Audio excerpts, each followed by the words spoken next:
Hey, what's up YouTube? We are back with another video in our favorite exercise series.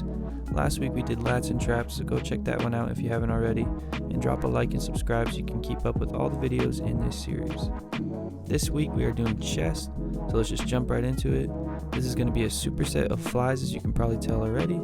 Obviously dumbbell and barbell bench, or incline press, whatever, are cornerstone chest workouts, and some variation of at least one of those should be the foundation of your chest workout 99% of the time. So with these flies, I'm going to try to give you a secondary exercise to perform directly after a heavy press, and in order to make sure we're fully stimulating as many of those chest fibers as we can, and from multiple different angles. So make sure you have cables and a set of relatively light dumbbells, but not too light. We want this to be a challenge.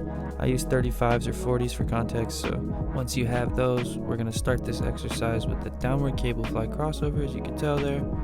And we're loading these as heavy as possible since I'm in that downward position, and I can use a little bit of that body weight and bend in the elbows to assist when necessary, ensuring that we're reaching failure. This definitely takes some core strength and core training the heavier you go, so keep that in mind. Start with a weight you can control and progressively overload from there.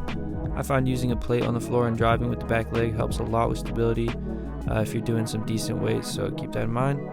Make sure you alternate legs if you do that though, so if you do the first set with the left leg back, then do the second set with the right leg back, and then maybe the next week flip that order, and just make sure we're not getting any imbalance from doing that. And you're also going to want to alternate your hand position when you're doing the cables, so left hand on top first rep, right hand on top second rep, flip that, and just make sure you're not seeing any imbalance with that. So once you're reaching failure, it should be about 12 reps. We're going to move to the second part of the superset. As you can see, that was the dumbbell flies. So you're going to grab your dumbbells, immediately perform about 10 reps with them. I do it in the ground supported variation. I had a shoulder dislocation about a year ago, and I feel a lot more stable and safe this way with the ground behind my shoulders, keeping them from externally rotating too far. So you may perform this on a flat bench or incline bench if you don't have any shoulder problems and you feel comfortable doing so. That's a call you're going to have to make. Just listen to your body and do what's best for it. And then after one set is complete, we're going to take a short rest, load the weight up slightly, just about like 5 pounds, and then repeat this superset for a second time.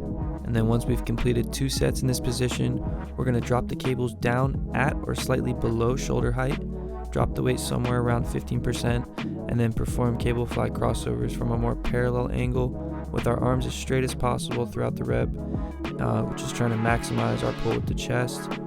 My cables love to pop off the pulleys at this angle, so hopefully you don't have that same problem. It's pretty annoying, but I make do as best I can. But this is also going to be performed to around 12 rep failure range, focusing on keeping the chest upright and controlling the reps as much as possible, the eccentric included.